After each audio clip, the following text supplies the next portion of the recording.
Hey guys, PB here from the Home Automation Project. Welcome back to my channel. In today's video, I'm going to talk about how you can set up SSL certificates for your Home Assistant instance.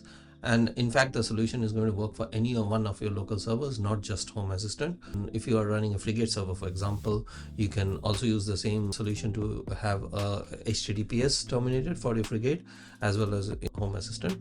There are going to be a few steps involved, and I'm going to walk you through each and every step with a practical demonstration of them. If you are running more than a few services in your Homelab, which almost everyone tends to do if you are in the world of smart home automation, I would recommend this as a must-have step.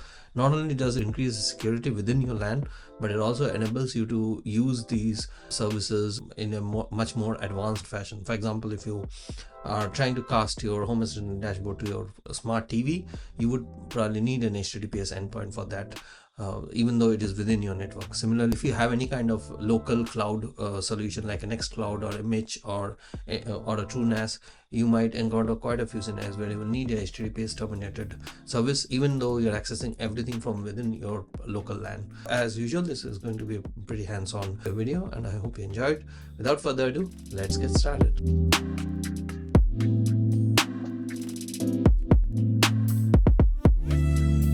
Before I start going through the steps, I want to give you a quick walkthrough of what the steps involve.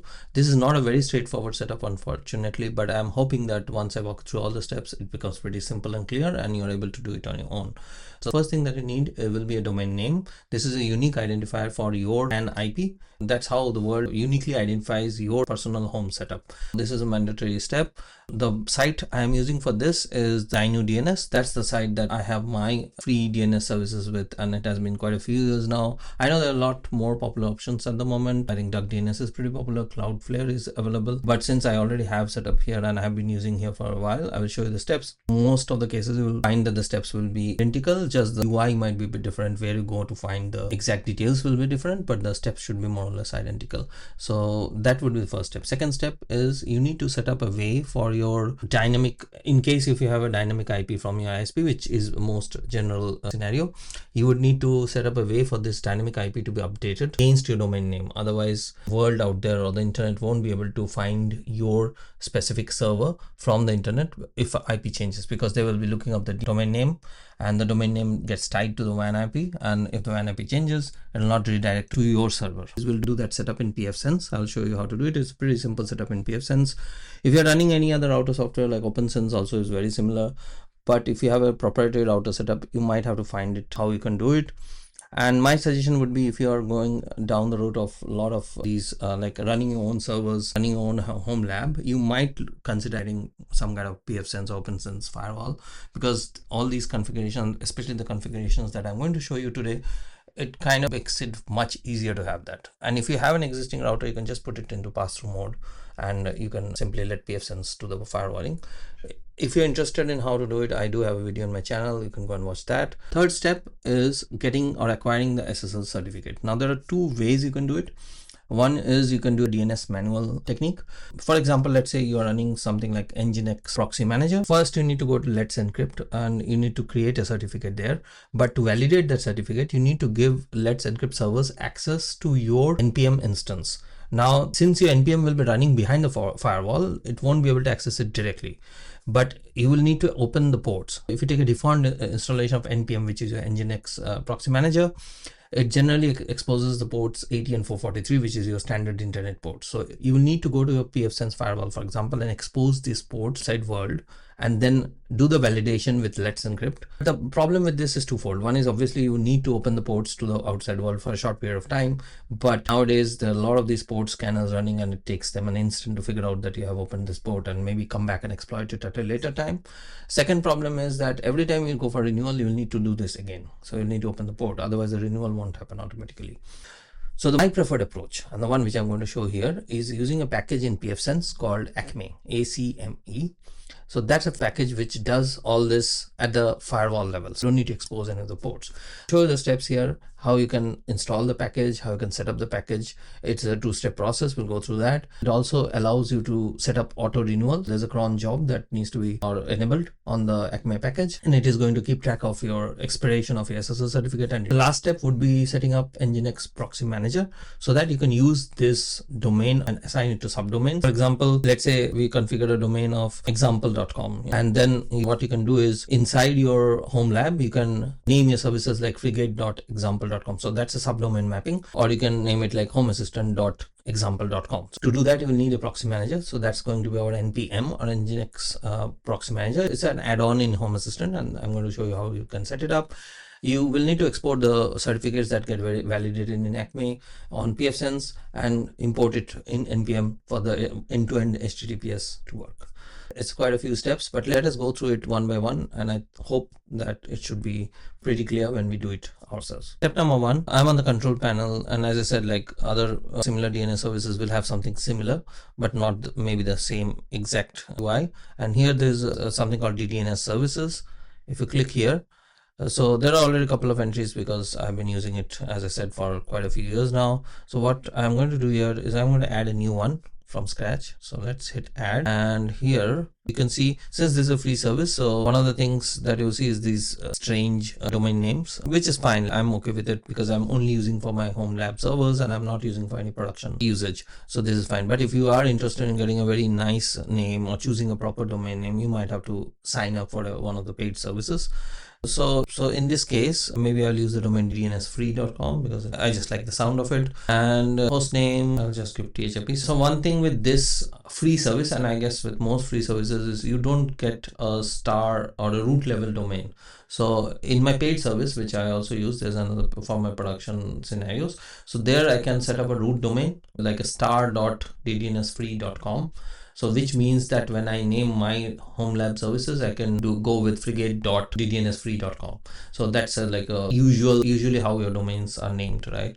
But in this case, you have to actually so our domain name is going to be thip.ddnsfree.com. So for your subdomain, you will have to have another prefix to that. So you will have frigate.thip.ddnsfree.com, which is a bit of a strange one, but it works. At the end of the day, the HTTPS validation works, everything works. But it's just a point to remember. So this is probably one of the drawbacks of taking a free service, but it's a minor one, so I won't complain about it.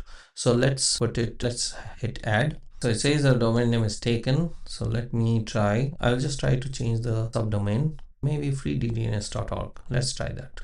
There you go. So it has set that up, and in my case, it has auto detected. I think it auto detects the WAN IP with which you are logged in. So that's how it auto detects. But this is a one-time detection. Unless you set up the dynamic IP update, it will. If your IP changes, this won't be. It will still keep pointing to this older IP address. So that's something you need to remember. And here I don't need to change anything else. Literally, I'm not using IPv6 at all because none of my services are configured for IPv6. So I can just hit save. And that's it. So it's saved. So we have got this as our domain name, right? And the IP address is mapped here. So all of these services will have a knowledge base where it will tell you how you can update dynamic IP from your router. So there's a page in DynuDNS for that as well. Let me open that up. So here's the page. It is specifically for pfSense. So pfSense is a pretty popular firewall. So I guess they have given it, but there you can see on the right side that there are lots and lots of options. So I've chosen the pfSense one here. So the steps mentioned here is the one which we have to do. So here we have services, dynamic DNS clients, and edit. And here we have to choose custom. So this is the one which we need to know. Depends on each website or each hosting platform, how it is done. For DynuDNS, in pfSense, we have to choose custom. Username, we have to leave empty. So in case of DynuDNS, actually, we are not using the username and password directly in the pfSense interface, but I'm pretty sure it goes somewhere. So I guess if I remember correctly, when we this update, that's the one which will have the username password. And then in the result match, so here we have to specifically update the string. So what's the URL? Here you go. So the one which I have used is either this or this. So in this example, let's go with this one. Right. So on pfSense, we need to go to services, and then we have to go to dynamic DNS. And here the default selection, dynamic DNS clients, that's the one which we need to use. Click add here. If you remember the setup as I showed there, so if you go here, so it says custom and then WAN. So we literally have to do that. We have to select custom and then man automatic, everything is fine, no username, no password, everything will be blank, and the URL. So here we will put the host name and the password. So of course, because the host name is going to be unique, so in our case the host name is thip.vddns.org, and password is, I'll just leave it like password, but obviously here we should update password, a new IP password that I showed you. If it is the same as the login password, you can use that as well. So this is how this is definitely going to update just one for your one domain, but if you have multiple, so DynuDNS allows you up to 4 free domains. So if you want to have multiple for whatever reason, you can then use the username and password instead of the domain name and password. And the result match, this is the one. The description, I can say DynuDNS update. That's about it. You can hit save now. And so one thing I forgot to mention is that you have got this MD5 hash or rather a hash function tool in this website. So if you don't want your IP address password to be in plain text in the URL, that text of the password, type it here and click on MD5 hash. So that will generate the MD5 hash, and then here instead of putting the plain text password, you can put the MD5 hash of the password, and that works. Right, and finally, if you have when you hit save, then you should see a record coming up here, and here ideally you should see a status with a tick on it, and you will see the host name coming up through as well. In my case, you won't see it because this is a test pfSense instance. I am not using my production one, but in my production one, that's how it looks like. Now you don't need to worry about updating your WAN IP against domain name. That should be taken care of automatically by pfSense. Now let's go to step number 2. We are going to now work on installing the ACME package and issuing a SSL certificate. You need to go to System Package Manager and go to Available Packages, and then search here for ACME. Actually, you can see it's right at the top. Just click on Install, Confirm, and hopefully it should get installed pretty quickly. Installed. So once this is installed, if you go to Services, you can see this entry here, ACME Certificates. Click this one.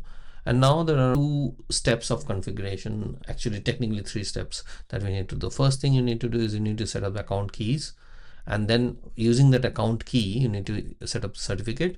And when you set up the account key, what it does is it registers your unique user token against your setup in the ACME servers. When any inquiry comes from the SSL sites, the ACME server can redirect it to token.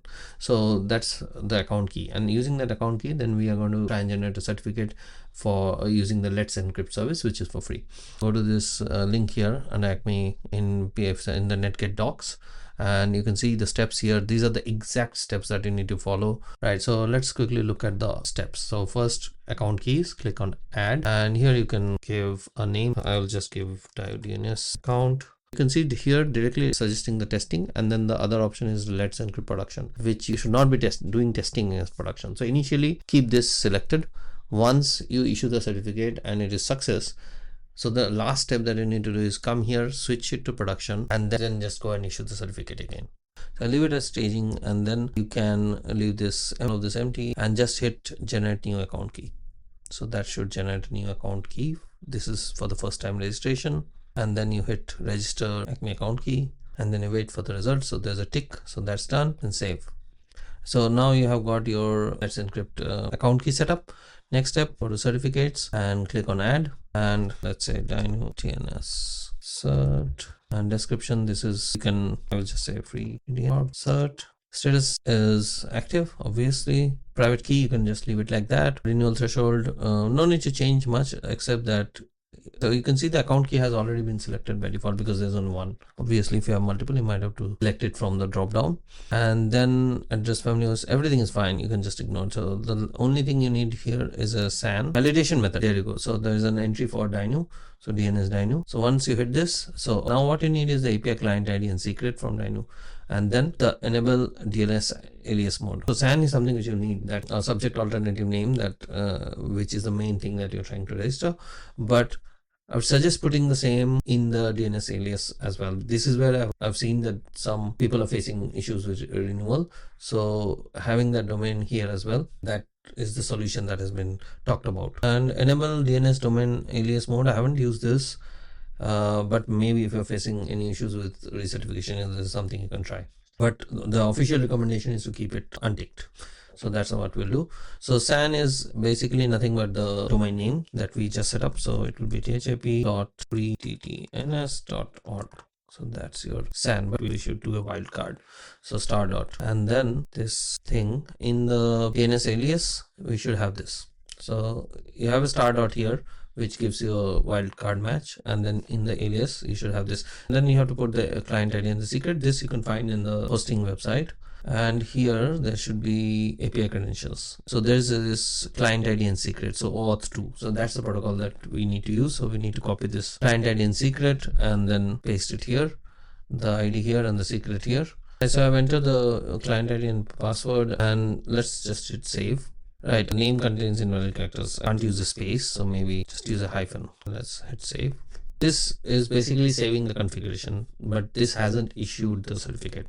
Now, the most important step is to click on the issue or renew, and you have to give it some time, because I think the server goes, checks the record in ACME server, checks the record in DNS, the hosting service matches it to your IP address, and after all that happens, the HTTPS certificate or the SSL certificate is issued. So it will take a little bit of time. And remember, this is still set up with the staging account. So if this passes, then we have to do the whole thing again with the production account.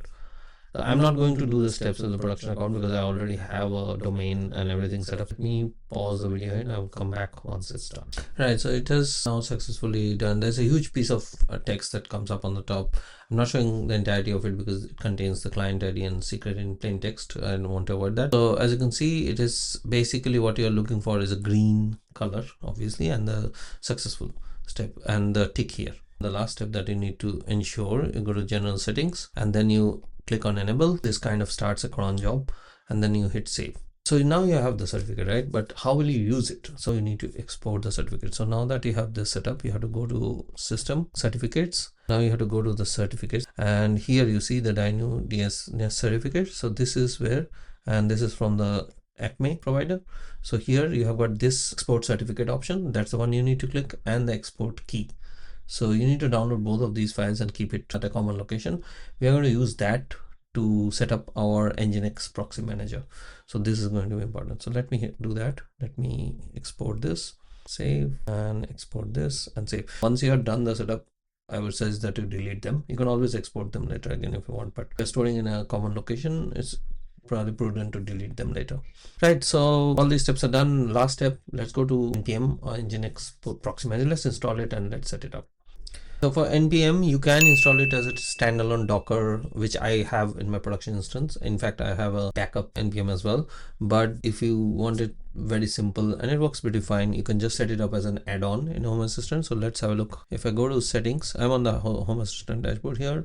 In settings, apps, there's a new place for the add-ons. You go to install app, and here you can search for npm. I think you have to search for Nginx, the proxy manager, this one. So hit install.